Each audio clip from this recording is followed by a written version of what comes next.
Hello guys, in this video I'm going to show you how to save a pin in the Pinterest app. First you have to open the app.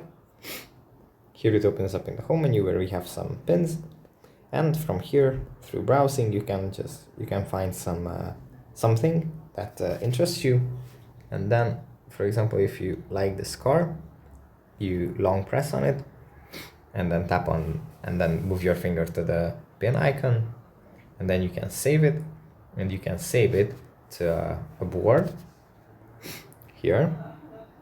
For example, you can save it to your profile, you can add it to a collage, and you can create a new board based on the image, or create a board all on your own. Let's just add it to one of the already existing boards. So yeah, that's just how you do it. Thanks for watching, and now see you in the next one.